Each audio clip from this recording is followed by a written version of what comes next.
बेरेंगा 19थि जैखोन नार्जारि बागि सनमिलन दा जागासिनो मैयानिफ्रायनो दा बे समाव हाबाफारिया माबायदि सोलिगासिनो बेखौ फोरमायना होनो थाखाय आं गुरै खावलायबाय। गिबियावनो जोंनि बाहागि फोलेरनि खुलुमनाय हामलायनायखौ जासिग्रोबाय।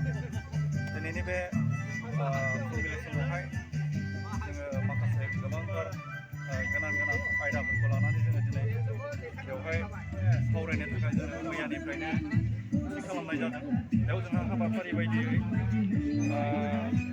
दङ।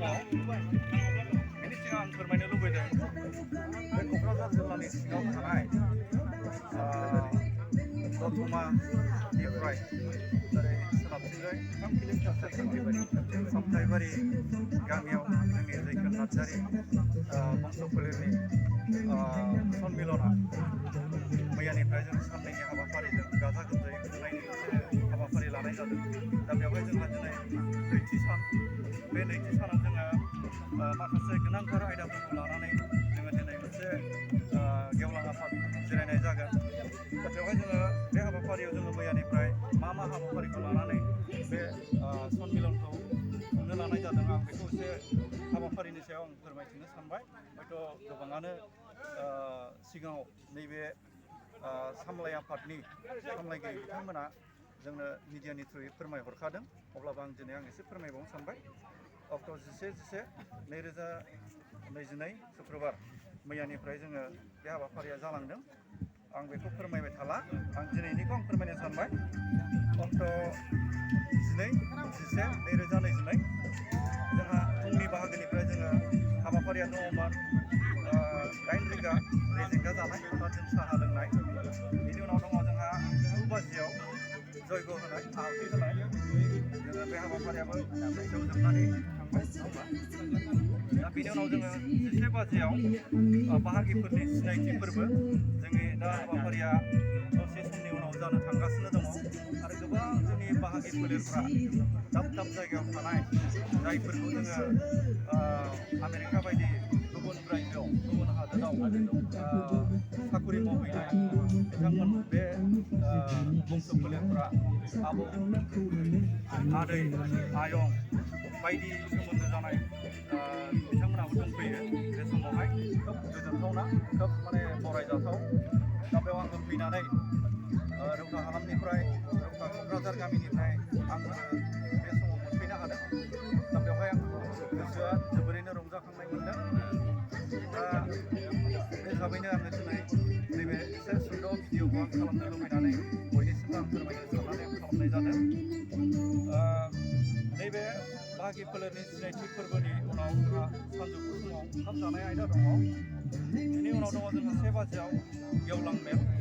बे गेवलां मेलाव जोङो गोबांथार जोंनि माखासे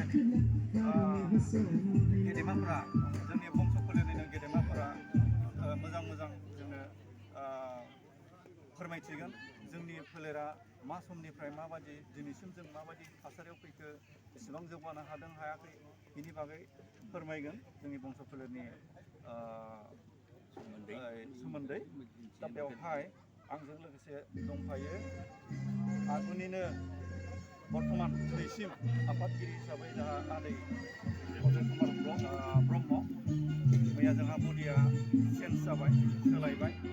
दा आदैया एंगारबाय बिबाननिफ्राय मैयानि समाव। नाथाय दिनैनि आफादखौ बे आदैयानो सामलायगोन। बेनि उनावहाय जोंहा दङ नेहाथारि हिसाबै दिबिकानन्द ब्रह्म आगुनि नेहाथारि सेक्रेटारि हिसाबै। दा गोदानै आफादगिरि जोंहा मोननो हादों बे आदैखौ। बिदिनो जोंहा गोबां बुंनो हायै बिबानगिरिफोर दङ। दा बेनि गेजेरावनो लेङाइ आफादगिरि हिसाबै गहपुर हालामनिफ्राय जोङो अमर अर्थात अरगें नार्जारि बेखौ होनाय जादों। बेनि उनाव जोंहा नेहाथारि दङमोन नैबे गोदानै जोंहा नेहाथारि हिसाबै दाजाबाय मैयानिफ्राय। दा बे सोमोन्दोफ्रा जों दिनैसिम सोर मा जायो बुंख'थ्र' हाया, सोर मा सोमोन्दोनि। जाय हक बाहागि बे बिथाङानो सेक्रेटारि हिसाबै सालायसिगोन उननि हाबाफारिखौ। अंकिराज ब्रह्म बिथांजों लोगोसेनो आंबो लेङाइ नेहाथारि हिसाबै आंबो गोदानै दाजाबाय बे हिसाबै आसा खालामदों माने बे हाबाफारिखौ मावफुंनो थाखाय नाजानाय थाबाय दा जोबोद माने बुंख'नो हायै गोजोननाय मोनदों गोसोआव जोंनि बंस' फोलेरा जे इसिबां दङ इसिबां गोरों गोरा गेदेर गोलावफोर दङ आं बेखौ बुंनानै फोजोबनो हाया जोंहा मिडिया पार्सन फैखागोन नङा होमबा बिथांमोननि थ्रुयैनो साबसिन गुवारै जोङो मिथिनो हागोन दा बेनिखायनो आङो दिनैनि बे समावहाय फुंबिलिनि समाव आं बेखिनिखौ फोरमायनो मोननानै एबा फोरमायनो लुबैनानै आं बेखिनिखौ भिडिअखौ खालामनानै हगारनाय जाबाय गोबांथार खोथाफोरखौ जोङो दान्दिसे समनि उनाव जोङो हाबाफारिया फारि फारि जों जागायलाङोबा जोङो मोनलांबाय थागोन बुजिलांबाय थागोन बेनिखायनो बेखिनिखौ बुंनानै आङो हाबाफारि फारसे जों गासिबो आवगायलांनो थाखाय थियारि जायो बा ओंखारबाय आरो जैखोन नार्जारि बंस'नि जैखोन बे न'खरफ्रा बबे जायगायाव गोसा होनांगौ मिथिबा मोजां जागौमोन आरो जैखोन नार्जारिया बुंनो थाङोब्ला सारा बे बिटिआरनिल' नङा अल आसामल' नङा हयथ' बेंगल फारसे दङ नेपाल फारसे थानो हागौ गासै जोंनियाव गोबां जायगानिफ्राय मोनफैनो हादों कार्बि आंलं बर'फुर लखिमपुर सिमेन्ट सापरि रौता उदालगुरि बाक्सा मुसलपुर बेनिफ्राय नैबे क'क्राझार जिल्लानि सिङाव जेसेबां माने बंस' फोलेरनि गामिफोर दङ बे गामिफोरनि गासैबो मोनफैनो हादों जेरैहाय आलियापारा धुबुरि ओरैहाय पर्बतजरा ओरैहाय गसाइगाव श्रीरामपुर ओमफ्राय नैबे खाथि खालानि माने बुंख'नो हाया दा नैबे सामथाइबारिनि जोंनि बंस'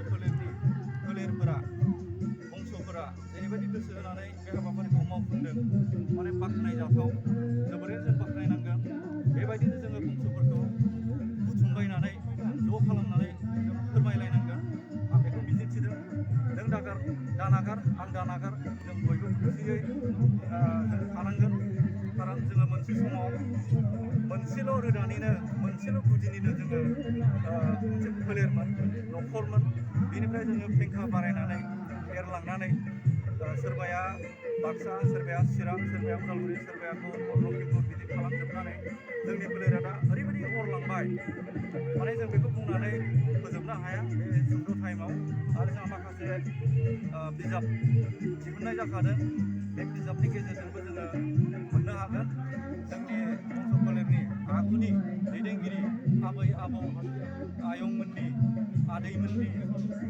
समनिफ्राय जों माबायदि खुंबोआ बेनि फारसे जोंहा बिजाब दिहुननाय दंखायो नालाय दा जोंहा आमेरिकायाव थाहैनाय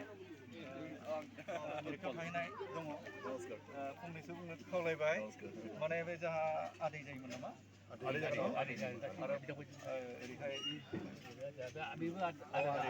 मा बुंलाय आमेरिकायाव इन्जिनियार लादो एसे बुंनो खावलायनाय जाबाय आं आमेरिकायाव थायो आमेरिका माने निउयर्कनि खाथियाव ओमफ्राय आं माने बाय प्रफेसन इन्जिनियार आं head of engineering of navy federal credit union दा आं माने आंहा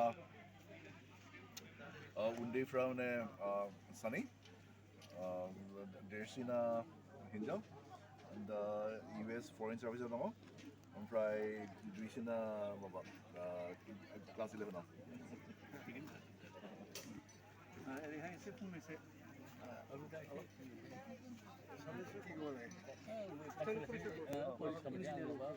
retired teacher, engineering teacher. Assam Engineering College আলুবাৰীৰ প্ৰিন্সিপালমান ইয়াত আহি কিনি কেনেকুৱা পাইছে আপুনি আপোনাৰ অনুভৱটো কেনেকুৱা পাইছে ইয়াত আহি কিনি very nice, ভাল माने लिंहरलायनो माबा मोजां जाथों जों हारि बंस'नि माबालायनायाव आरो मोजाङै माबादों बयबो फोजोबदों गासिनो खुब मोजां मोनदों आरो जोंहा बिथांमोनाबो लेखा गोरोंखा गासिनो इन्जिनियारफोर दं इन्जिनियाराव साबजेक्टफोर जादों आरोखि इन्जिनियार दङ दा बिदिनो कन्ट्रेक्टरफोर दङ मथथे बिराद मोजां मोनदों बयबो मोजां जादों दा बेनोसै दा जोंहा बाहाय जोंहा बोसोरनि फुटबल जायो बिदिनो बोसोरनै जोंहा माबायाव सिगाङाव लालियाफारा जादोंमोन 2020 11 बेनिफ्राय 2018 जादोंमोन बेनिफ्राय कर'ना भाइरास जानाय परे जों माने खुंनो हायाखै ओंखारथ'वा हानाया जायाखै देग्लाय 2022आव जोंहा दिनै भागिफोर गंसे परियाल दा माबा जोंहा थैनाय आबौ